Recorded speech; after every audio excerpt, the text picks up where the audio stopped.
नमस्कार, आप सभी का स्वागत है भारत 24 पर। मैं हूं आपके साथ पूर्णिमा मिश्रा और वक्त है दहाड़ का। रामनवमी से पहले एक बार फिर से पश्चिम बंगाल का सियासी पारा चढ़ चुका है। बीजेपी और साथ ही विश्व हिंदू परिषद प्रदेश में रामनवमी धूमधाम से मनाने की तैयारियों में जुटी हुई है। झंडे, बैनर और नारों से बंगाल की सियासत भगवा रंग में रंग चुकी है और इस आयोजन को ममता सरकार ने कानून व्यवस्था और दंगों की आशंका को देखते हुए रोकने की कोशिश की, लेकिन कोलकाता हाई कोर्ट ने वीएचपी को शोभा यात्रा निकालने की परमिशन दे दी है। कह दिया गया कि पुलिस सुरक्षा मुहैया कराएगी, लेकिन शोभा यात्रा में हथियारों को ले जाने की परमिशन नहीं होगी। खैर, बंगाल में सियासी बवाल बढ़ चुका है क्योंकि शुभेंदु अधिकारी कह रहे हैं कि भगवान राम की पूजा करने के लिए हमें परमिशन की जरूरत नहीं है, पर बंगाल की धरती में 1 करोड़ हिंदुओं को लाने का ऐलान शुभेंदु अधिकारी कर रहे हैं। सवाल यह है कि कानून व्यवस्था अगर सरकार की जिम्मेदारी है तो क्या सहयोग देना नेताओं की जिम्मेदारी नहीं है, या फिर 2026 में क्योंकि बंगाल में चुनाव है इसीलिए अभी से तनाव है। सबसे पहले आपको आई प्रतिक्रियाएं सुनवाते हैं, फिर उसके बाद चर्चा में बढ़ेंगे आगे। हर जिले में रामनवमी के स्थान यानी जितने पिछले साल हुए थे उससे ज्यादा जगह पर और ज्यादा लोगों की पार्टिसिपेशन के माध्यम से होगी और पूरी बंगाल जय श्री राम की ध्वनि से गूंजेगा। और उस दिन ममता बनर्जी घर से बाहर नहीं निकल पाएगी। हाई कोर्ट के पास तो वो लोग गए थे, हाई कोर्ट के पास कौन गए थे? तो आप लोग हाई कोर्ट के पास जाएंगे और हाई कोर्ट जब कोई ऑर्डर देंगे वो नहीं मानेंगे, वो कैसे चलेगा? तो हाई कोर्ट बोल दिया है ये रूट में करना पड़ेगा, हाई कोर्ट बोल दिया है ये मेटालिक कोई आर्म्स नहीं रखना है, हाई कोर्ट बोल दिया है आइडेंटिटी कार्ड रखना पड़ेगा, पुलिस को इन्फॉर्म करना पड़ेगा, ये तो मानना पड़ेगा।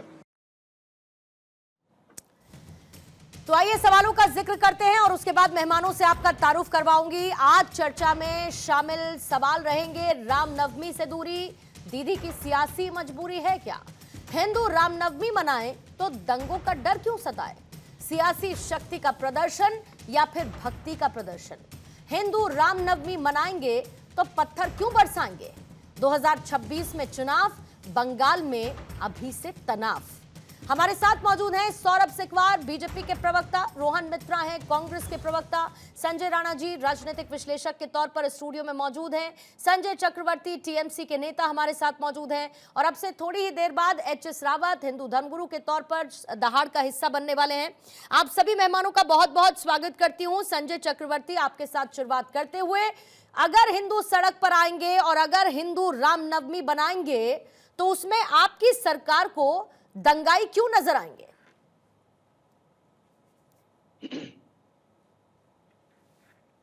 हमने कब कहा कि हिंदू दंगाई होते हैं? इसीलिए नहीं कहा हिंदू दंगाई होते हैं। ये कुछ लोग ऐसे हैं जो दंगे के रूप में उस पार्टी में, उस जुलूसों में शामिल होकर के माहौल को खराब करने की कोशिश करते हैं। जिस तरीके के भाषणबाजी ये लोग कर रहे हैं ये सिर्फ माहौल खराब करने के लिए कर रहे हैं और कहीं कुछ नहीं है। माहौल खराब हो जाए जिससे जो है लोग भड़के, हिंसा भड़के, ये एक केवल एक भड़काऊ तरीके का एक जरिया है और कहीं कुछ नहीं है। रामनवमी की बात जैसे करते हैं कि हिंदू की बात करते हैं, पहली बात तो हिंदू शब्द कोई होता ही नहीं है, सनातन की बात करिए। पूरे विश्व में के अंदर जो है एक बंगाल ही एक ऐसा प्रदेश है जहां पे सबसे ज्यादा दुर्गा पूजा मनाई जाती है, पहली बात। दूसरी बात यह है, और दुर्गा पूजा जोर शोर से हर्षोल्लास के साथ मनाई जाती है, ये भी मैं आपको बता दूं। ठीक है। क्योंकि वहां के जो पंडाल वगैरह बनते हैं वो पूरे विश्व में कहीं इतने खूबसूरत पंडाल नहीं बनते। सरकार उसका पूरा सहयोग करती है, लेकिन उस आड़ में किसी को दंगा करने का, किसी को जो है माहौल बिगाड़ने का कोई हक हम लोग नहीं दे सकते, पहली चीज। क्योंकि हम लोगों ने पिछले कई बार से सबक सीखा है, देखा है भाई कई बार कि किस तरीके से जो रूट, देखिए एक बार अच्छी तरह का पता होगा कि जुलूस का एक रूट होता है, उस रूट के थ्रू ही जुलूस जब निकलती है उसी ऊपर जो है पूरी तरीके से पुलिस की पहरेदारी होती है ताकि जुलूस ठीक ठाक और सही ढंग से निपट जाए। लेकिन आपको जुलूस के 3 दिन पहले सही तरीके से निकले और कानून व्यवस्था बरकरार रहे, ये किसकी जिम्मेदारी है? पड़ोसी राज्य की जिम्मेदारी है क्या सर? नहीं, ये पड़ोसी सरकार की राज्य। जिम्मेदारी तो है। अगर सुन लीजिए, इसके सुन एवज लीजिए। में क्या कीजिएगा? इसके पूरी एवज पूरी में बात तो रामनवमी के पूरी बात जुलूस की, सुनिए तो। रामनवमी के जुलूस की इजाजत ही नहीं दीजिएगा? सबसे आसान है, नहीं, समस्या का पूरी समाधान बात खोजने तो की सुन बजाय लीजिए। आपको जिसमें समस्या नजर आती है हम उसको अरे नदारदी पूरी कर दें। बात तो सुनिए सर, मैडम पूरी बात सुन लेंगे तभी बात खत्म हो पाएगी। मेरी बात ये तो नहीं सर, दिक्कत आपको होती तो है, आप लोग हिंदू पूरी ही बात कुछ सुनना नहीं नहीं समझ में चाहते। आता, तो बाकी मैं आपसे फिर क्या ही पूछूं? आपने कह दिया कि मैंने किसने सनातन कह शब्द दिया बोला कि हम है, दंगाई, मैंने हमें दंगाई नजर आते हैं? आपकी सरकार कह रही है कि नहीं, जुलूस मैंने निकलेगा पहले तो हमें पहले दंगे ही की बात आशंका है। आप इसी बाबत इजाजत देते नहीं, फिर आप कहते हैं कि हिंदू कौन होता है, क्या होता है, हमें तो पता नहीं, हम चलिए सनातन की बात करते हैं। इसीलिए मेरा पूछने का मन किया कि किसकी जिम्मेदारी है ये सब तय करने की, और अगर सुनिश्चित करने की देखिए, जिम्मेदारी आपकी है सर, तो आसान तरीका निकाल लेंगे क्या कि परमिशन ही नहीं दें? मैंने फिर कहा अभी मेरे ख्याल से पूरी बातों को आप सुनते नहीं, पहले से ये प्री प्लान रहता है कि आप क्या क्वेश्चन पूछेंगे। मैंने पहले की कहा क्वेश्चन कि तो सर प्री पिछले प्लान हम रहेगा, लोग के जैसे आपके पश्चिम जवाब बंगाल प्री में प्लान रहते हैं, क्वेश्चन तो प्री प्लान ही रहेगा ना। कई सवाल पिछले कई सबक लिए हैं हम लोगों ने कि जिस रूट पे जो है बताया जाता है कि इस रूट से आपको चलना है, उस रूट से ये नहीं जाते।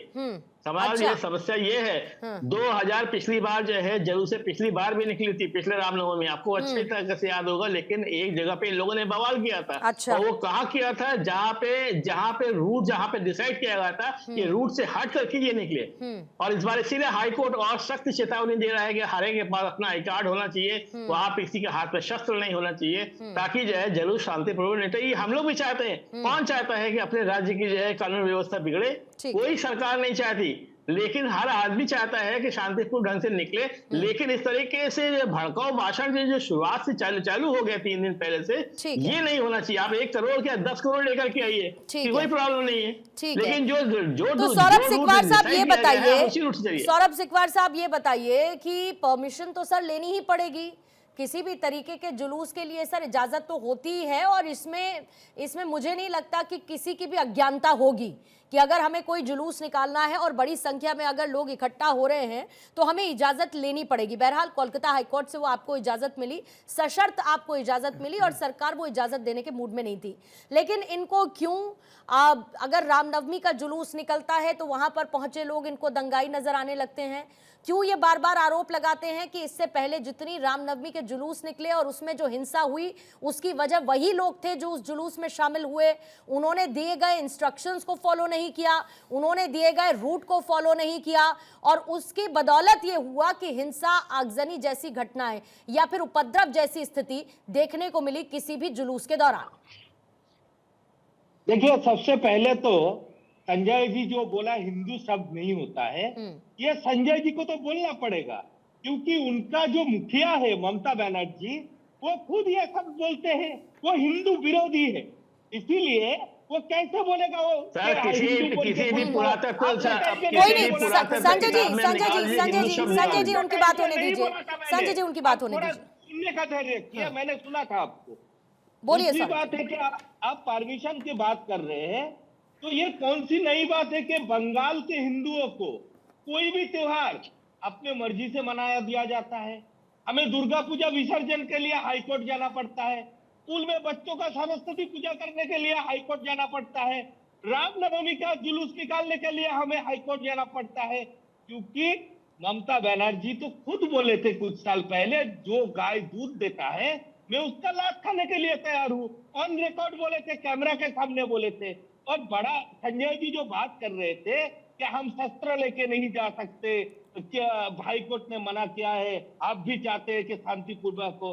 2 दिन बाद मुहर्रम आने वाले हैं, आप यहाँ पे प्रॉमिस करते हैं कि आप भी हमारे साथ आवाज उठाएंगे कि मुहर्रम में भी अस्त्र लेके ना निकले? बोलिए, हमारे साथ मिलकर आवाज उठा सकते हैं तो बोलिए। बिल्कुल हम भी चाहते हैं, बिल्कुल कोई नहीं अस्त्र लेके निकले, हम भी बिल्कुल चाहते हैं कि कोई अस्त्र शस्त्र लेके कोई ना निकले। पड़ेगा नहीं, आप बोलिए, आप जरूर आवाज उठाएंगे ना कि मुहर्रम में भी कोई अस्त्र? हाँ बिल्कुल आवाज उठाएंगे, क्यों नहीं आवाज उठाएंगे। कौन चाहता है देश का माहौल बिगाड़ने के लिए? अस्त्र शस्त्र लेके जो भी निकलता है वो अपराधी है। लेकिन आपका दल ये नहीं करने देगा। आपका पार्टी का ये हिम्मत नहीं है ममता बनर्जी का कि वो एक बयान दे दे कि मुहर्रम में कोई अस्त्र लेके नहीं निकला। मैं एक ऑल इंडिया चैनल में बैठ के उनको चुनौती देता हूँ कि बता चीफ मिनिस्टर हो ये बोल के दिखाए। कि मुहर्रम में भी कोई अस्त्र लेके नहीं निकले। देखिए यहाँ पे जो है अपीजमेंट पॉलिटिक्स हो रहा है, और इसीलिए क्या है कि हिंदू बंगाल के इकट्ठा हो रहा है, इसीलिए हिंदुओं का जितना रस्म रिवाज है उसके ऊपर पुलिस परमिशन बंद कर देता है। हमें बाद में कोर्ट में जाना पड़ता है। क्यों कोर्ट में जाना पड़ा? पिछले साल आप बोलते हैं कि रामनवमी में ये हुआ था वो हुआ था, आपका पुलिस क्या कर रहा था, आपका इंटेलिजेंस क्या कर रहा था? क्यों उसने नहीं रोका अगर किसी ने ये बदमाशी करने आया तो? अब बात यही पे आके ना बार बार प्रश्न उठता है। 2 दिन पहले एक सन्यासी को एक गीता कथावाचक को पकड़ के उसका जटा काट दिया गया, उसका चोटी काट दिया गया। क्या उसका क्या गलती था? जादवपुर यूनिवर्सिटी में सरेआम इफ्तार मनाया जाता है। यानी कि सिकदर साहब आप ये कह रहे हैं कि बंगाल की सरकार अपीजमेंट पॉलिटिक्स करती है, एक खास वर्ग के लिए वो कोई ऐसी टीका टिप्पणी नहीं करती, लेकिन जब हिंदुओं का कोई त्योहार होता है तो वहां पर उनको दंगाई नजर आने लगते हैं, दंगे की आशंका उनको दिखने लगती है। रोहन मित्र साहब, आपको क्यों लगता है, आपको लगता है क्या ऐसा, क्यों तो मैंने गलत पूछा, लेकिन क्या लगता है आपको ऐसा कि बंगाल सरकार का कोई डबल स्टैंडर्ड है? मतलब अगर मुहर्रम का जुलूस निकले ऑल इज फाइन, कोई भी दूसरे धर्म का त्योहार हो तो सब कुछ बढ़िया है, कोई दिक्कत नहीं है, लेकिन जब भी हिंदुओं का कोई त्योहार हो, मतलब कितनी बड़ी बात है। आप सोचिए कि वहां पर ममता बनर्जी ये कहती है कि दंगे की आशंका है मुझे, ये लोग माहौल को खराब करना चाहते हैं। अरे कहाँ करना चाहते हैं? रामनवमी का त्योहार है, जुलूस निकालना चाहते हैं, शोभा यात्रा निकालना चाहते हैं, तो उसमें माहौल कैसे बिगड़ेगा सर? पूर्णिमा जी, सबसे पहले आपको और आपके सारे दर्शकों के नमस्कार। नमस्कार सर। एक चीज आप सुनिए फर्स्ट कि जो माहौल बंगाल में बन रहा है, इस माहौल के लिए ये 2 पार्टी जो आपके चैनल में पहले बात किए, बीजेपी और तृणमूल, पूरी तरह से मिले हुए हैं। आपको समझना पड़ेगा क्योंकि 2000 आप जो बंगाल का इतिहास देखेंगे, इधर पे सब धर्म के लोग एक साथ सब रकम के जुलूस, सब रकम की पूजा करते आए हैं।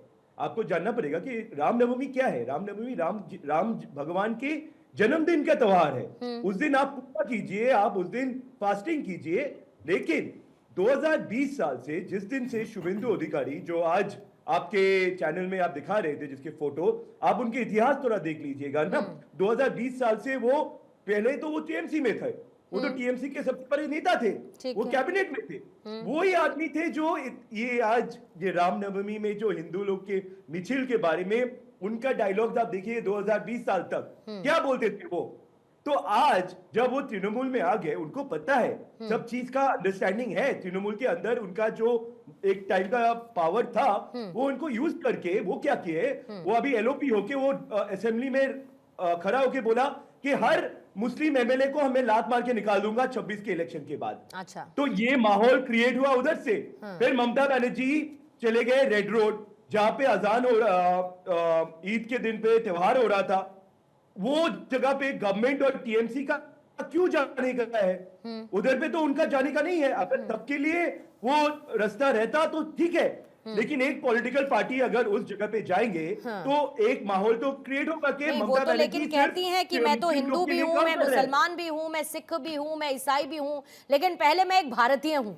अब अगर वो भारतीय हैं और जिस कुर्सी पर वो बैठी हैं, मेरा कंसर्न उनकी उस कुर्सी पर बैठने को लेकर है, या तो वो उस कुर्सी पर होती नहीं, लेकिन अगर वो उस कुर्सी पर हैं और एक लंबे वक्त से हैं, तो कम से कम उनको तो एक एग्जाम्पल सेट करना पड़ेगा ना कि उनकी नजरों में हर धर्म विशेष महत्वपूर्ण है, उनके हर एक त्योहार को मनाने का तरीका सब बराबर है, क्योंकि वो सीएम की कुर्सी पर बैठी हैं। लेकिन वो भेदभाव क्यों रिफ्लेक्ट होता है? नहीं, ये तो एकदम सही आपने बोला है कि एक सीएम को सब धर्म को एक साथ रखना चाहिए, यही होता हुआ है बंगाल में। लेकिन 2020 के बाद से ये चीज हम लोग ने नहीं देखा, क्योंकि ये अपीजमेंट पॉलिटिक्स तृणमूल को सूट करता है, क्योंकि वो लोग चाह रहे हैं कि मुस्लिम जो है बंगाल में वो डरे रहे और वो बीजेपी के खिलाफ सिर्फ टीएमसी को वोट करे। यही अपीजमेंट पॉलिटिक्स हो रहा है। इसमें तो अच्छा ही हो रहा है दोनों पार्टी का, बीजेपी को 40% वोट मिल रहा है और टीएमसी को 50%। सर, ये लेकिन हिंदू जहां पर जी बोलिए बात पूरी कीजिएगा, बात पूरी कीजिएगा सर। नहीं, वही तो मैं बोल रहा हूँ, इस पॉलिटिक्स में ये जो पोलराइजेशन का पॉलिटिक्स हो रहा है, इसमें दोनों पार्टी का फायदा है। और आप देखिएगा जो पहले बीजेपी में टीएमसी में थे वही आज बीजेपी के फेस बन गए हैं। तो ये लोग को कोई आइडियोलॉजी नहीं है, ये लोग भगवान को पूछते नहीं है, ये लोग सिर्फ पावर को पूछते हैं, ये लोग को सिर्फ दंगा करके एक माहौल बनाना है कि भाई देखो मुस्लिम, हम मुसलमान के साथ है, हम हिंदू के साथ है। इसमें यही मौका, यही जन्म भी मैटर है। कांग्रेस से हुआ है, ये मत भूल जाइए। ममता बनर्जी का पहचान कांग्रेस से ही हुआ था, ये जी मत एकदम, भूलिए। जी एकदम। और उस तो उनका जो इसीलिए- टीएमसी उन्होंने बनाया है, उनका इलेक्टोरल पार्टनर आप ही थे, बीजेपी के थे। उस फर्स्ट इलेक्शन में बीजेपी और टीएमसी का अलायंस भी हुआ था सौरभ जी, ये भी आपको बोलना चाहिए। रोहन भाई, नहीं, ये भी आपको बोलना अलायंस चाहिए। की फिर अगर आप बात करेंगे रोहन मित्रा जी, तो अलायंस तो अभी तो फिलहाल आप ही के साथ है ना उनका, भले ही बाहर से सपोर्ट दे रही हैं पर हैं तो अलायंस का ही पार्ट ना आपकी ममता बनर्जी तो। लेकिन बंगाल में सियासत में उनका विरोध करना आपकी सियासी मजबूरी भी है, क्योंकि आप भी वहां पर चुनावी मैदान में अलग हैं और वो भी बिल्कुल चुनावी मैदान में अलग बंगाल में है। 2011 के बाद कांग्रेस और टीएमसी का कोई अलायंस नहीं रहा है। तो ये बात आप लोग प्लीज बताइए। लोकसभा चुनावों में क्या आपके साथ नहीं है? बाहर से सपोर्ट का ऐलान उनकी तरफ से नहीं किया गया? क्या इंडिया अलायंस की बैठकों में ममता बनर्जी शामिल नहीं हुई? क्या ममता बनर्जी ने अलायंस का चेहरा कौन होना चाहिए इसका प्रस्ताव उन्होंने नहीं रखा?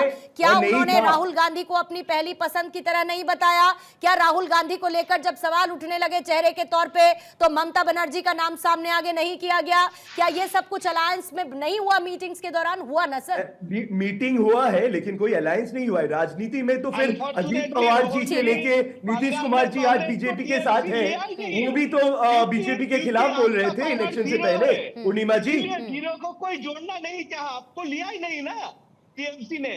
बंगाल में देखिए टीएमसी को उसने इंडिया अलायंस सौरभ जी, आप लोग भी जीरो से ही शुरुआत हुए थे। आप लोग का भी खाता खुला था जब आप ममता जी का हाथ पकड़े थे, तो ये भी भूल मत जाइए। जीरो के साथ कोई अंग जुड़ने से उसका पावर बढ़ते है क्या? कोई बात नहीं, किसका खाता, सबका खाता सर जीरो से ही खुलता है, फिर उसके बाद अपनी मेहनत से सब आगे बढ़ते हैं। और लोकसभा चुनावों के दौरान बीजेपी ने भी अपना वहां पर एक्सपेंशन किया, बहुत सारे ऐसे मुद्दे रहे। ममता बनर्जी की अपनी लोकप्रियता है, बहरहाल ये चर्चा उस पर नहीं है।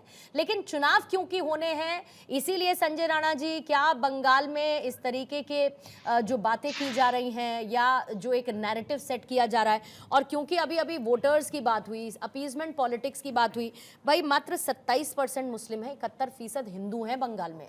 उसके बावजूद अपीजमेंट पॉलिटिक्स इतनी जबरदस्त कि रामनवमी से दीदी को दूरी बनानी पड़ती। पूर्णिमा जी, गुड इवनिंग फेलो फ्रेंड। देखिए, मुझे जब मैं स्टूडियो में आया और जब बंगाल की चर्चा हुई और जब आपने बताया कि वो चर्चा जो हो रही है वो रामनवमी के यात्रा पे चर्चा हो रही, तो बड़ा दुख हुआ। जैसे लगा कि पश्चिम बंगाल ना हो गया, ये बांग्लादेश हो गया और पाकिस्तान हो गया, जहाँ पे हिंदुओं को कोर्ट से आदेश लेना पड़ रहा है कि मुझे अपनी रामनवमी की यात्रा निकालनी है और मुझे रामनवमी की यात्रा निकालने के लिए सरकार मना कर रही है, कृपया परमिशन दीजिए। ये किस देश में रहना है? हम इस हिंदुस्तान में रहते हैं जहाँ पे सबको अधिकार है कि अपना काम कर सके, सब लोग कहीं पे भी जा सके।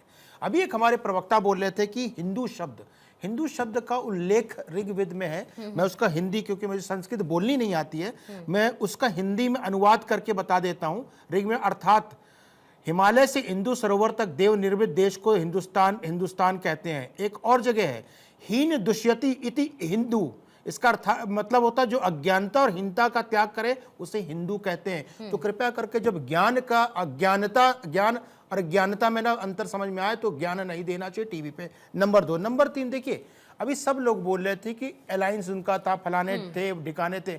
भाई कम से कम मैं बार बार तारीफ भी करूंगा और बुराई भी करूंगा, टीएमसी ने किसी एंटी नेशनल सोशल एलिमेंट से साथ जो कभी देश हित में काम ना किया उसके साथ अलायंस नहीं किया।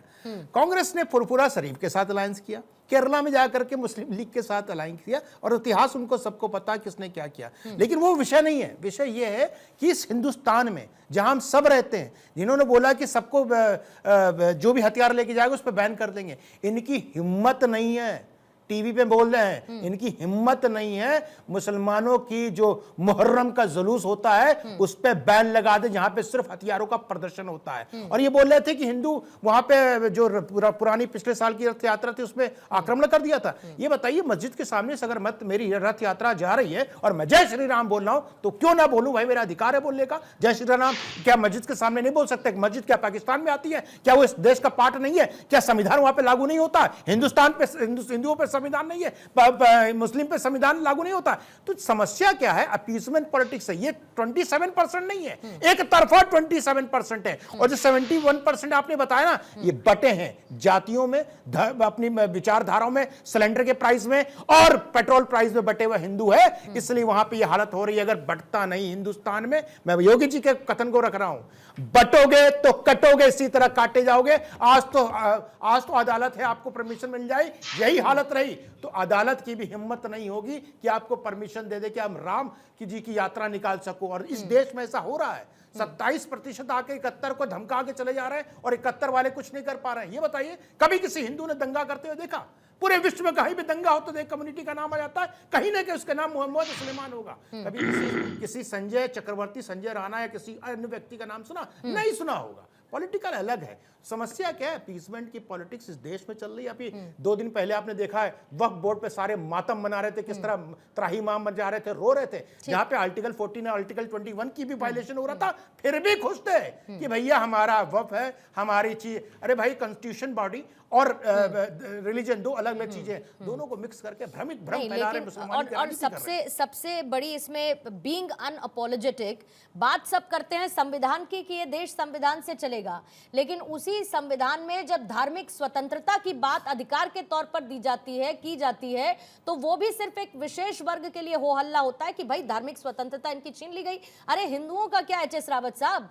उनकी धार्मिक स्वतंत्रता नहीं है जिसका उल्लेख संविधान में है? क्या उनको आजादी नहीं है कि वो अपने हिंदू पर्व को मना सके?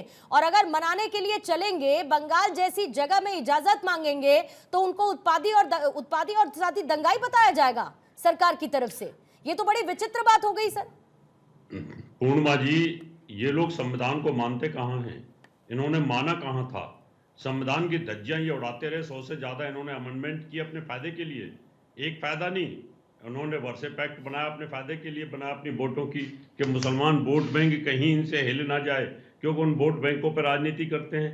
इन्होंने साहबानों केस के अंदर संविधान की धज्जियां उड़ा दी, इन्होंने पार्लियामेंट के अंदर संविधान को फाड़ दिया, इन्होंने अभी वक्फ बोर्ड के ऊपर 95 का एक्ट और 2011 के अंदर चेंज कर दिया।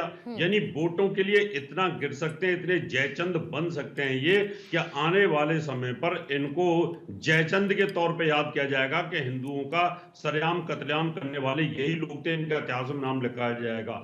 आज वेस्ट बंगाल के अंदर ये स्थिति हो रही है कि 400 से 500 गाय डेली बांग्लादेश को वहां से तस्करी होती है, लेकिन कोई वहां बोलने वाला नहीं है, सारी पुलिस मिली हुई है। और फिर यहाँ इतना बुरा हाल है कि वहां मंदिरों के ऊपर बाबी कादरी, वहां का मिनिस्टर, उसको वहां का बोर्ड का चेयरमैन कालेश्वर मंदिर का बना रखा है, तारकेश्वर मंदिर का बना रखा है। यानी ये स्थिति पैदा कर रखी है वोटों के लिए। ममता बनर्जी इतना नीचे गिर सकती है कि अपने धर्म को इतना बेच सकती है, हिंदुओं को इतना कुचल सकती है, ये तो कभी सोचा नहीं जा सकता।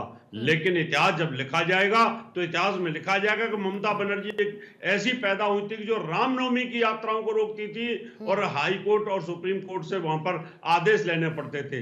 वोटों के लिए इतना गिरना ये उचित नहीं है। 150 से ज्यादा आरएसएस के कार्यकर्ता वहां मार दिए गए, 150 से ज्यादा कार्यकर्ता वहां भारतीय जनता पार्टी के हमला हुए हैं। वहां पर हमारे भारतीय जनता पार्टी के प्रदेश अध्यक्ष जाते हैं तो उनके ऊपर हमला होता है, वहां के गवर्नर के ऊपर हमला होता है, वहां अमित शाह का हेलीकॉप्टर उतरने नहीं दिया जाता। ये तानाशाही नहीं तो और क्या है? ये तानाशाही करोगे क्या? आप प्रांत के इतने अधिकार नहीं है कि आप तानाशाही करोगे? तो इसलिए ये हिंदुओं को डराने के लिए नहीं, लेकिन क्या रावत साहब इसका जवाब ये ठीक बनता है कि वहां की पुलिस सक्षम है, हमारे सामने खड़े होंगे तो हम कुचल देंगे उनको, हम उनसे उन्हीं की तरह निपटेंगे, हम इतने लोगों को, हिंदुओं को सड़कों पर उतार देंगे? आपको लगता है कि ये भी उचित है? मतलब भागीदारी तो फिर दोनों तरफ से होनी चाहिए ना। अगर ममता सरकार इजाजत नहीं देती, उस पर सवाल उठना लाजमी है और पूछा जाएगा कि फिर आप उस कुर्सी पर क्यों हैं।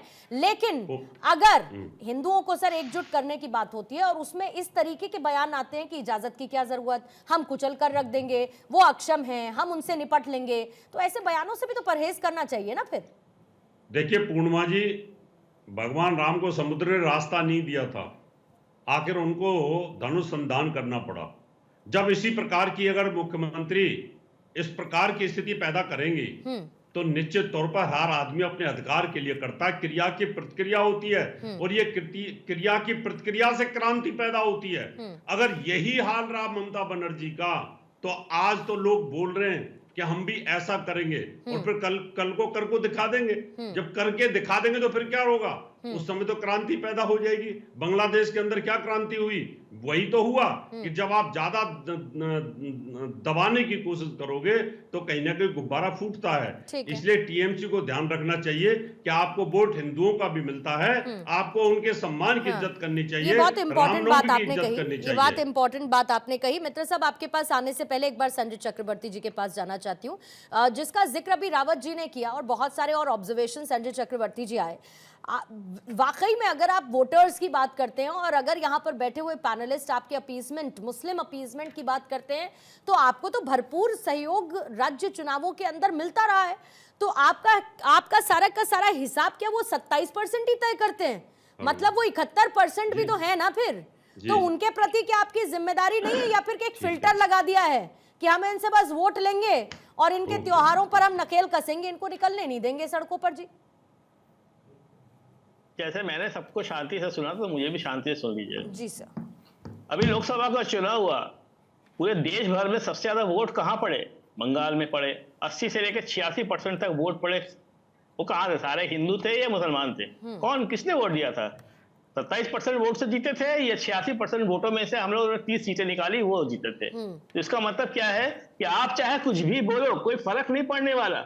आप कितना भी भड़काने की कोशिश करो, बंगाल की जनता समझदार है, पढ़ी लिखी है, इस तरह की बातों में नहीं आती है। क्योंकि ये लोकसभा के चुनाव के पहले के 6 महीने पहले भी आप लोगों ने बड़े माहौल तैयार करने की कोशिश किया था, संदेश खाली, ये वो दुनिया जहान की चीजों को किया था, लेकिन कोई असर नहीं पड़ा। हम लोगों ने बड़े शान से चुनाव जीता और जिस सीटें हमारी बढ़ी, बीजेपी की सीटें घटी। पहली बात। दूसरी बात यह है कि क्या एक ही धर्म को जो है केवल अपने त्योहार बनाने का अधिकार है? अभी दूसरे धर्म का भी ईद का त्योहार 25 करोड़ मुसलमानों ने ईद का त्योहार बनाया। कहाँ पे दंगा हुआ? कोई नहीं, तो किसी ने दंगा किया। उनको इजाजत देने से इनकार किया क्या? प्लीज प्लीज प्लीज बताते चलिए ना सर, हमारे अरे फैक्ट्स भी मेंशन करते चलिए ना संजय जी। आपने सारे पैनलिस्ट हमारे आप आगे अधूरी बात करके निकल लिए, इसीलिए कह रही हूं। बोलने नहीं देते संजय जी, आप अधूरी बात करके निकल लिए। अपनी जानकारी के लिए, दर्शकों की जानकारी के लिए मैं आपसे पूछ रही हूँ कि क्या आपने ईद के त्योहार को मनाने के लिए सड़कों पर इजाजत देने से मना कर दिया था क्या? आपने मना किया था या नहीं किया था, ये बताइए। जैसे कि आपने रामनवमी की इजाजत देने से मना कर दिया, क्या आपने ईद के त्योहार में इजाजत देने से मना कर दिया था क्या? अरे सर, राइट इंफॉर्मेशन तो दीजिएगा, या सिर्फ जितना आपको बोलना है उतना बोल के निकल लीजिएगा? आप 5 लोगों को, अरे आप पार्टी के प्रवक्ता हैं, जानकारी नहीं देंगे तो कोई और देगा क्या? रावत साहब देंगे क्या? आप सिकंदर साहब देंगे क्या? वो तो बताइए। मैं आपसे सीधी सी बात पूछ रही हूँ सर, बोलते रहिए। मेरा सवाल बहुत वाजिब है। पूरी बात सुन लीजिए। सवाल वाजिब है ना सर, साथ में जोड़ते चलिए। मैं ऐसा नहीं बोल रहा हूं। नहीं मैडम, परमिशन लेके मैं ईद का जुलूस मनाने के लिए डिबेट छोड़ मतलब ऐसा सुनेंगे नहीं, आप इतना इनसिक्योरिटी किस बात की? सिर्फ इस तरीके से मैं इतना सुनने के लिए नहीं बैठा हूं, इनसिक्योरिटी किस मैं बात बोलने के लिए बैठा हूं। यहाँ पे इतना मुझे इनसिक्योरिटी किस बात की है सर? इतना इनसिक्योरिटी क्यों? मैंने आपसे पूछा, मैंने आपसे पूछा, इनसिक्योरिटी है ना, इनसिक्योरिटी है ना, मैंने आपसे इतना पूछा, आप रिपीट करिए, मैं भी रिपीट करती रहूंगी।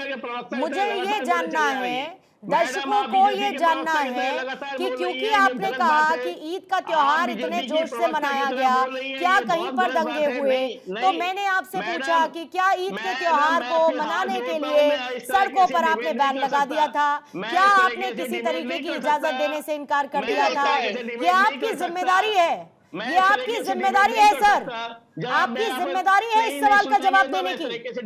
आप अपनी जिम्मेदारी से बचना चाहते हैं तो बताइए, जवाब दे दीजिए। नहीं कर सकता। कितना परमिशन लिया गया नहीं तो वो चूज कर रहे हैं ना जवाब ना देना, ठीक है, फेयर इनफ। सिकंदर साहब कोई बात नहीं, वो चूज कर रहे हैं जवाब ना देना, इस बात का कोई दिक्कत नहीं, ठीक है। मैं ये मान के चलती हूँ कि आप इसका जवाब नहीं देना चाहते, ठीक है, ठीक है, आप इसका जवाब नहीं देना चाहते, ठीक है, आप बोले नहीं देना चाहते। नहीं सर, मैंने तो बोल दिया, सवाल पूछा, सवाल पूछना मेरी जिम्मेदारी, जवाब देना आपकी रिस्पॉन्सिबिलिटी। आप नहीं देना चाहते, कोई इशू नहीं। अच्छा संजय जी, एक चीज बताइए। कोई इशू नहीं। रावत साहब एक सेकंड, रावत साहब प्लीज, रावत साहब प्लीज, अभी मेरी बात चल रही, प्लीज रावत सर थोड़ा सा बस अब फिर से अगर आप कहेंगे चक्रवर्ती जी तो मैं दोहरा दूंगी अपना सवाल। नहीं जवाब देना चाहते कोई बात नहीं, बता दीजिए।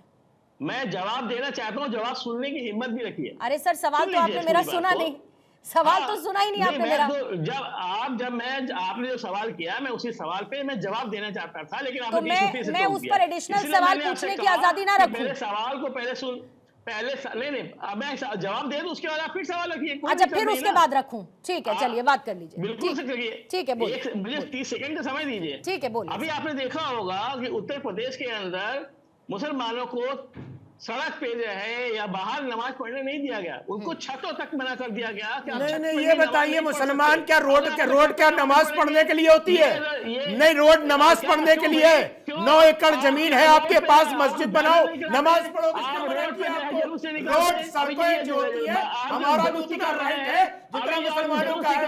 उत्तर प्रदेश में क्या आप बात कर रहे हो मिस्टर संजय चक्रवर्ती?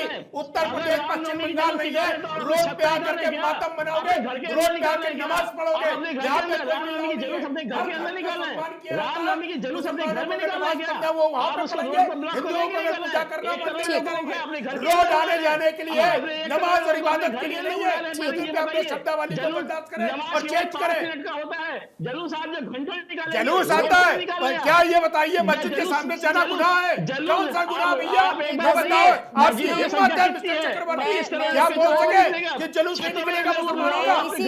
आपकी हिम्मत नौकरी चली जाएगी, सामने प्रवक्ता क्या बात कर रहे हैं? ये कैसे, किस तरीके से आप लोग कर रहे हैं? संजय राणा जलूस निकाले सड़क पे। ठीक है। और बस एडिशनल 2 बातें मैं जोड़ देना चाहती हूँ ताकि आप सबको क्लब करके अपनी बात कर सकें।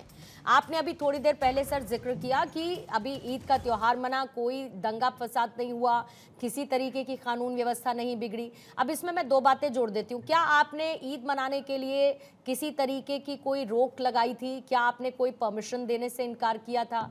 दूसरी बात सर, अगर ईद इतने खुशनुमा अंदाज में बीती तो कुछ क्रेडिट हिंदुओं को तो देंगे ना सर? कहीं पत्थर नहीं बरसाए गए, कहीं पर कोई उपद्रव नहीं हुआ जो आप आरोप लगाते हैं। तो फिर अगर रामनवमी का जुलूस निकलता है तो उसमें पत्थरबाजी का खौफ क्यों? और होगा तो कौन करेगा उसको? मैं फिर वही बात कह रहा हूं आपको, आपने जो बात कही है कि शांतिपूर्ण ढंग से निकला है, और हम भी चाहते हैं कि जो है शोभा यात्रा जो निकले वो शांतिपूर्ण ढंग से ही निकले। उसके लिए कहीं कोई 2 राय नहीं है, और कोई नहीं चाहता किसी तरीके से अपने सरकार को बदनाम करना। तो मैंने फिर कहा कि जब एक अरे भाई बोल लेने दीजिए, इनको पता नहीं कौन सी कुंडली होती है, पुलिस ने अरे बोलने देंगे या नहीं देंगे, अरे बोलने देंगे या नहीं देंगे। ठीक है, मैं सिकंदर साहब किसी के बीच में नहीं बोलता। पूछ रहे हैं, दिक्कत ये है कि आप 5 लोग 4 लोग मिलकर के जो है आप आगे से बोलते रहते हो, लेकिन मैं नहीं बोलता क्योंकि मुझे डिबेट करना आता है, बहस करना नहीं आता। मैं बहस करना नहीं आता। आप लोग किस बात के लिए इतना परेशान हो जाते हैं? दुखती रग में हाथ रख देता हूँ इसीलिए परेशान हो जाते हैं ना। दुखती रग में हाथ रखता हूँ इसीलिए परेशान हो जाते हो। जब मैं पूरी बात सुनिएगा, पूरी बात सुनने की हिम्मत रखिए। अच्छा लिसनर बनिए, जब अच्छा लिसनर बनेंगे तभी अच्छा लीडर बन पाएंगे। ये नहीं कि शायद कुछ भी बोलते चले जा रहे हैं। कुछ भी बोलेंगे क्या? कुछ भी बोलेंगे क्या? कुछ भी बोलेंगे? शायद कुछ भी बोलते चले जाएंगे। पुलिस ने परमिशन क्यों इनकार किया? ठीक है सिकंदर साहब, आपकी बात को मैं दोहरा देती हूँ सर, इनकी बात जरा पूरी होने दीजिएगा। चक्रवर्ती जी वो यही कह रहे हैं कि पुलिस को परमिशन देनी चाहिए थी ना, इसीलिए तो आज हम बहस कर रहे हैं कि पुलिस यहाँ परमिशन नहीं दे रही, राज्य सरकार परमिशन नहीं दे रही। मतलब रामनवमी की शोभा यात्रा निकालने के लिए हाईकोर्ट का दरवाजा खटखटाना पड़ेगा सर? भारत देश में है हम, सेकुलरिज्म है हमारे यहाँ, हिंदू मुस्लिम भाई भाई कहते हैं, एकता की मिसाल देते हैं सब लोग सर। लेकिन पश्चिम बंगाल में अगर ऐसा होगा तो सवाल कोई भी पूछेगा, थोड़ी अकल वाला भी यही सवाल पूछेगा सर कि राज्य सरकार क्यों नहीं देती परमिशन। भाई जवाब दे दूं? दीजिएगा सर, और सिकंदर साहब इनकी बात होने दीजिएगा पूरी। हाँ थोड़ा सा, अगर हम फिर बोल रहे हैं कि अगर आप पास के कुछ साल देखिए, जब भी रामनवमी की जुलूस निकली, पिछले साल में 2000 जुलूस निकली थी, लेकिन हावड़ा एक ऐसी क्षेत्र थी जहां पे परमिशन के साथ जो जुलूस निकली थी, उस जुलूस में जो रूट डिसाइड किया गया था वो रूट से हट करके वो जानबूझ करके दूसरी गली में चले गए जहां पे पुलिस की कोई व्यवस्था नहीं थी। दंगा बवाल वहीं पे हुआ था। तो हर चीज को कोई राज्य सरकार कभी भी कोई जो है परमिशन देती है या कुछ भी देखती है तो वो देखती है कि पिछला पास उसका क्या गया था, उसी पास के ऊपर ही इस बार वहां पे परमिशन नहीं दिया गया, तो जो हाईकोर्ट से मिल गया है, हाईकोर्ट ने भी रोक लगाई है। ऐसा नहीं कि हाईकोर्ट ने परमिशन दिया, हाईकोर्ट ने कहा कि बाकायदा आई कार्ड होना चाहिए सबके पास। चक्रवर्ती साहब जो गली थी, जो गली थी नहीं चलेंगे, ये भी रोक लगाई हुई। सर जो गली थी जहां पर आपके रूट से डाइवर्ट हो गए थे सर, बांग्लादेश की गली थी, पाकिस्तान की गली थी, कहाँ की गली थी बताइए जरा? हिंदुस्तान की गली थी ना, बंगाल की गली थी ना। आप तो इतने सालों से डिबेट कर रही हैं, मैं आपके साथ पहले भी डिबेट कर चुका हूं, आपको भी अच्छी तरह से पता होता है एक रूट डिसाइड होता है, चाहे वो जुलूस का हो चाहे वीआईपी मूवमेंट्स का हो, एक रूट डिसाइड होता है, उसके ऊपर सुरक्षा की जाती है, इसीलिए इंटेलिजेंस यूनिट भी होता है, सुरक्षा इसीलिए इंटेलिजेंस यूनिट भी होता है, नाक की सीध में नहीं चला जाता कि जरा सा इधर उधर होगा तो दंगा हो जाएगा। दाएं बाएं, इसका मतलब ये नहीं कि किसी को इजाजत दी जाए कि रूट से हट करके जो है आप कहीं पे भी चले जाओ। As a result Rana ji, as a result Sanjay ji, सारी चीजें ठीक है, as a result Sanjay ji हम परमिशन ही नहीं देंगे। जल्दी से इस पर बात रखिएगा, फिर उसके बाद रोहन मित्रा जी फौरन आपके पास आऊंगे और सिकंदर साहब आपके पास। सी बात है, हाँ। कोई भी परमिशन मिलती है उसके साथ पुलिस फोर्स चलती है, पुलिस फोर्स साथ में रहती है, हमारी मर्जी से कहीं पे भटक नहीं जाएंगे, नंबर 1। तो ये झूठ भूल भुलैया बंद कर दीजिए, नंबर 1। नंबर 2, आप चर्चा के दूसरे रूट पे चले इसलिए दंगे हो गए। क्यों भैया, इंग्लैंड में रहते हो, हिंदुस्तान का पार्ट नहीं था दूसरा गली क्या? क्यों, वो क्या मोहम्मद अली जिन्ना की रोड थी क्या? हिंदुस्तान की रोड थी ना, तो अगर उसमें चली भी गई तो दंगे क्यों होने लगे? ये बताओ, रोड के सामने से रोड किसी की घर की है क्या? और इलाका किसी घर का है क्या? कि मुस्लिम इलाका इसलिए नहीं जा सकते? क्यों नहीं जा सकता भाई? जहां पे जो भी इलाके हैं, चाहे शहर हो, कस्बा हो, कुछ भी हो, रोड हो, मस्जिद हो, मंदिर हो, वो सब हिंदुस्तान के अंदर है और सबको अधिकार इस रोड से गुजरने का। ऐसा क्या है कि इस रोड से हिंदू नहीं गुजर सकता, उधर से नहीं गुजरना चाहिए, हावड़ा हो गया? ये बताइए, आपने स्टैटिक्स की बात की है, तो ये बताइए 2023 में क्यों हो गया था? 23 में भी आपने इसी तरह का नाटक किया, तो 24 भूल गया मैं, 23 में बता दीजिए। वहां पे गली को भूल गए थे क्या? दूसरी गली पकड़ लिए थे? देखिए, ये सब भूल भुलैया है, आपकी तुष्टीकरण की राजनीति है। मुस्लिम वोट बैंक के लिए आप किसी भी स्तर तक जा सकते हो। ये बताइए, हावड़ा के स्विट्जरलैंड में है, हावड़ा बंगाल के अंदर है, हमारे प्रदेश में है, और उसकी मुख्यमंत्री ममता बनर्जी जी हैं कि उनको समझ नहीं रहा, तो उनके पास पुलिस नहीं थी जो इतनी करने की जरूरत पड़ रही थी। तो आपको ना संजय बाबू, आपको समझना पड़ेगा आप क्या तर्क दे रहे हो, क्या कुतर्क दे रहे हो। दुर्भाग्य इस बात का है कि हर बार कोर्ट को ये बताइए, सरस्वती पूजा होगी तो दुर्गा पूजा होगी, सरस्वती पूजा होगी, विसर्जन नहीं हो सकता कि उस दिन जुम्मा है। अरे भाई, होली भी थी और जुम्मा भी था उत्तर प्रदेश में, एक दंगा दिखा दीजिए, एक भी पत्थरबाजी दिखा दीजिए, नहीं दिखेगा, क्योंकि हम लोग जानते हैं कानून व्यवस्था कैसे गए उत्तर प्रदेश में, फूल बरसाए गए, पत्थर नहीं बरसाए गए उत्तर प्रदेश में। रोहन मित्रा जी आपको लाते हैं, फिर उसके बाद सिकंदर साहब फौरन आपके पास आती हूँ। रोहन जी, आपके कुछ काउंटर्स थे सर।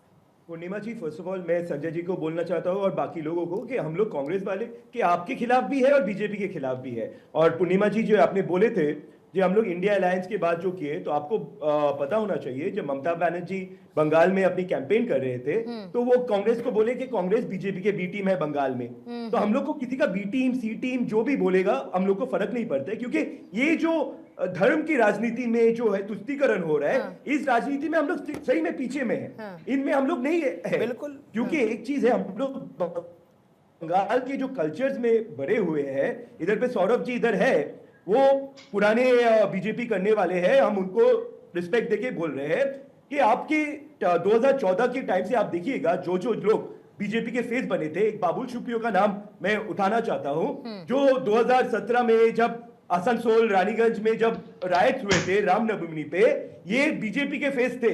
राणा जी, आपको भी जाना चाहिए कि आप जो हिंदू कर रहे हैं और बीजेपी कर रहे हैं, ये जो आज बीजेपी के फेस है बंगाल में, ये क्या सही में हिंदू है कि पावर के लिए है? नहीं, हिंदू का फेस तो सोनिया गांधी है, हिंदू का फेस तो राहुल गांधी है, हिंदू का फेस तो खड़गे जी है। अब हिंदुओं का फेस बताएं, तुष्टीकरण की राजनीति 1954 से आप कर रहे हो। संविधान को बदलने का काम 1950 में लागू हुआ, 51 में आपने बदल दिया।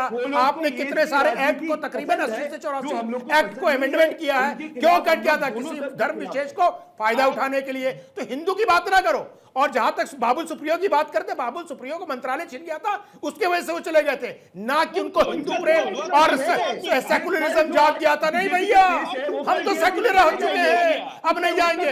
ऐसे लोगों को बीजेपी को भी टिकट नहीं देना चाहिए जो सत्ता के लिए अपने आप को बेचने के लिए तैयार है।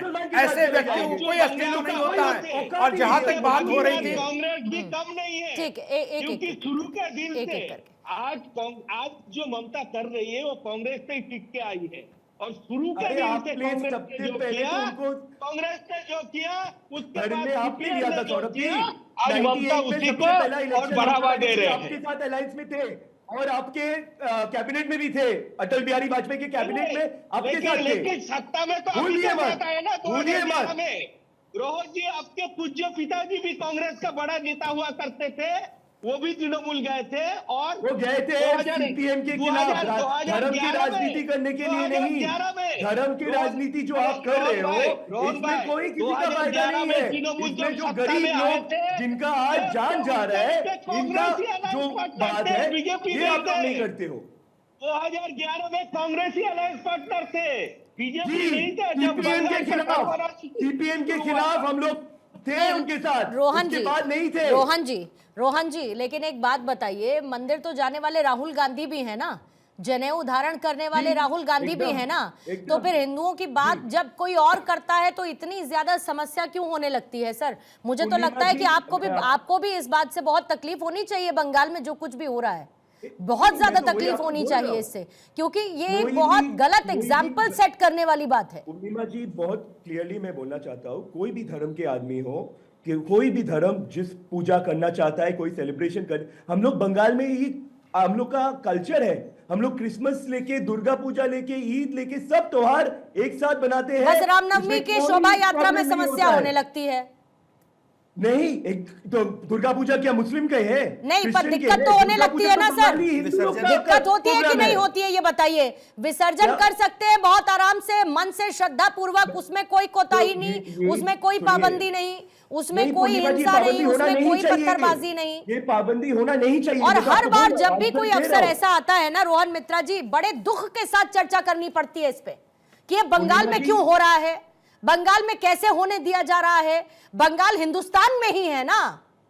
यही सवाल तो हम ही टीएमसी से पूछ रहे हैं। यही तो मैंने आपको बोला कि हम लोग टीएमसी के खिलाफ है। आपको लगता है कि दिल्ली में बैठ के कि कांग्रेस बंगाल में टीएमसी के साथ है, ये बात आप लोग का दर्शकों को आप लोग खिलाना चाहते हैं। और फिर ममता जी बोलते हैं कि हम लोग बीजेपी के बी टीम है। ये तो डबल स्टैंडर्ड हो गया। तो यही क्लियर करना चाहता हूं कि हम लोग किसी के साथ नहीं है। हम लोग चाहते हैं हिंदू हो, क्रिश्चियन हो, बुद्धिस्ट हो, सब अपना प्रोग्राम ठीक से करें। सौरभ सिकदर जी, जल्दी से अपनी बात आप रखेंगे, फिर उसके बाद रावत साहब आपके पास, रावत साहब उसके बाद फौरन आपके पास आ रही हूँ। पहले सिकदर जी। देखिए पूर्णिमा जी, दुख की बात यह है, जब 3 दिन पहले बंगाल में एक सन्यासी के ऊपर अत्याचार हुआ, उसका जटा काट लिया गया, चोटी काट लिया गया, कोई भी कांग्रेस से, सीपीएम से उसका प्रतिवाद नहीं किया।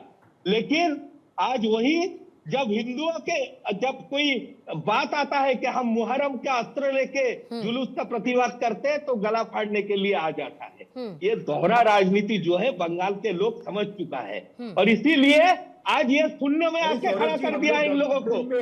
तो आज बाकी है कि आज देखिए, लेकिन क्या सिकदर साहब, लेकिन क्या सिकदर साहब, अगले साल बंगाल में चुनाव होना है और इसीलिए हिंदुओं को एकजुट करना चाहते हैं आप। सड़कों पर कितने हिंदुओं को इकट्ठा करना चाहते हैं, शोभा यात्रा कितनी निकालेंगे, कहां निकालेंगे, वीएचपी का अलग चल रहा है कि हम ये कार्यक्रम करेंगे। क्या ये सब कुछ इसी पॉलिटिक्स का हिस्सा तो नहीं है कि क्योंकि अगले साल चुनाव है? देखिए, सबसे पहले तो हम बंगाल में ये चाहता है कि लोग अपना मत खुद मतदान कर पाए, अपना वोट खुद दे पाए। बंगाल जैसा पॉलिटिकल वायलेंस पूरा देश में नहीं होता है। और दूसरा, हाँ, हम हिंदू के साथ हैं और हम बंगाल बांग्लादेश ना हो जाए इसके लिए कंसर्न है, और हिंदुओं के लिए बीजेपी लड़ रहा है और अगले दिन में भी लड़ेगा। ठीक है, रावत साहब आपकी बात सुन लेती हूँ मैं। बांग्लादेश में सौरभ हिंदू माइनॉरिटी है, आती हूँ रोहन जी, मुस्लिम माइनॉरिटी है, रोहन जी मैं आपसे अलग अलग चीज हो गए। रोहन जी आ रहे रोहन जी, हैं, रोहन जी आ रहे हैं। रोहन जी, मैं आपसे पूछना चाहता हूं, आपने कहा कि हम सर्व धर्म संभाव की बात करते हैं। ममता बनर्जी ने जो हिंदुओं को रामनवमी की परमिशन नहीं दी, इस पे आपका क्या टेक है? आप हिंदुओं के साथ हैं कि ममता बनर्जी के साथ हैं? आपने फंसा दिया। मैं तो संविधान के साथ हूँ, जो भी आप नहीं, जवाब दो। हम लोग को भी कांग्रेस जवाब के दो। बहुत सारे जनेऊधारी राहुल गांधी को आपने आपके फंसा साथ दिया। आपका समझ जवाब आती है। आपके जवाब दे देता हूँ, सुन लीजिए, मैंने आपका सवाल सुना है। मैं तो वही बोल रहा हूँ, पहले दिन से कोई भी ऑर्गेनाइजेशन, कोई भी धर्म के लोग उनका फेस्टिवल त्योहार करना चाहता है तो करना देना पड़ेगा गवर्नमेंट को, किसी खिलाफ नहीं जाना चाहिए। आपका लॉ एंड ऑर्डर आपके ऊपर है, तो आपको लॉ एंड ऑर्डर, अगर कोई गलती करे उसको लीजिए, उसका धर्म को मत बोलिए कि वो धर्म के आड़ में दंगा कर रहे हैं। जो दंगा कर रहे हैं उसको आप जेल में डालिए, उसके हम धर्म नहीं देखते हैं। जिसका धर्म, जिसका पूजा, उसको करने दीजिए। हम चाहते हैं सबका पूजा हो, इसका सबका मतलब त्योहार ममता हो, बनर्जी किसी सरकार को चलाने में सक्षम नहीं है। मत। ममता बनर्जी सरकार चलाने में सक्षम नहीं है, लॉ एंड ऑर्डर मेंटेन करने में सक्षम नहीं है। आप यही कहना चाहते हैं? मैं बोल रहा हूं कि जो भी, जिसको भी जो त्योहार करना है उसको करने देना चाहिए। नहीं, वो बेसिकली रावत साहब ये पूछना चाह रहे हैं रोहन जी कि मतलब अपनी कुर्सी को जस्टिफाई नहीं कर पा रही है ना ममता बनर्जी। देखिए पूर्णिमा जी, हम पहले ही आपको जब ये स्टार्ट किया था डिबेट कि हम लोग टीएमसी के साथ नहीं है, तो टीएमसी नहीं, को ठीक है सर, आप justify करने के नहीं लिए मैं है। आपकी डिबेट में नहीं, ममता आप नहीं बनर्जी हैं। ठीक से सरकार चला रहे हैं आप कि नहीं नहीं हैं। चला रहे हैं? हाँ, आप हमें नहीं जवाब दे हैं। दीजिए। मैं बस ये समझना चाहती हूँ पूर्णिमा कि जी, क्या जब तक- ममता बनर्जी के एक्शंस ऐसा दिखाते हैं कि वो अपनी कुर्सी पर, अपनी कुर्सी को, उस कुर्सी के साथ आती जिम्मेदारियों को जस्टिफाई नहीं कर रही हैं? एकदम पूर्णिमा जी, हम लोग 2011 के बाद 2016 में आप लोग देखिएगा तो कांग्रेस और जो लेफ्ट की अलायंस हुआ था वो तो तृणमूल के खिलाफ थे।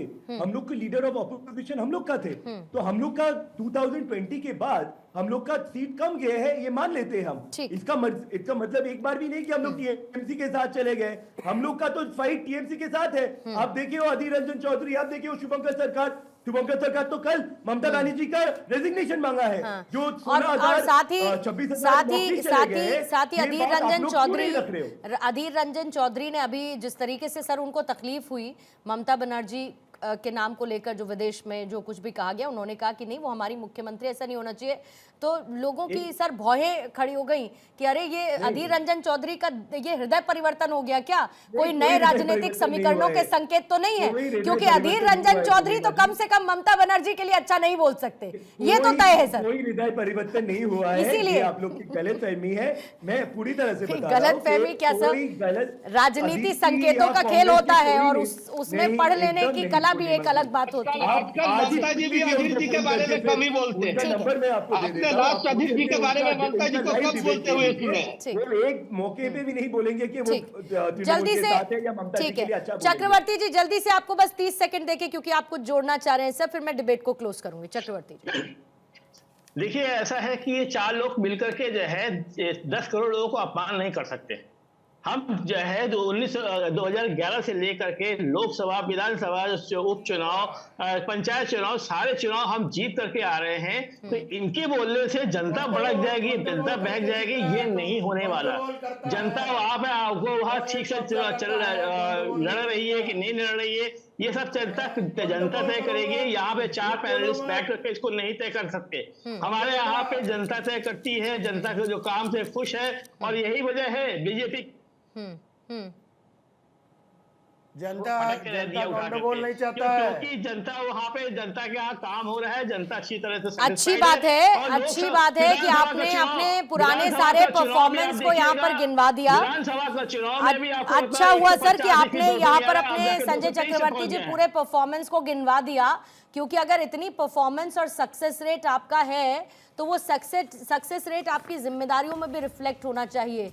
रामनवमी के लिए कोर्ट का बिल्कुल, दरवाजा देखिएगा नहीं आपको। खटखटाना पड़े और शोभा यात्रा शांति से निकले, इसकी जिम्मेदारी भी आपकी और आपकी सरकार की ही बनती है। और उससे पल्ला झाड़ना मुझे नहीं लगता कि सर कहीं से भी जस्टिफाइड है आपके उस कुर्सी पर और सरकार चलाने के साथ।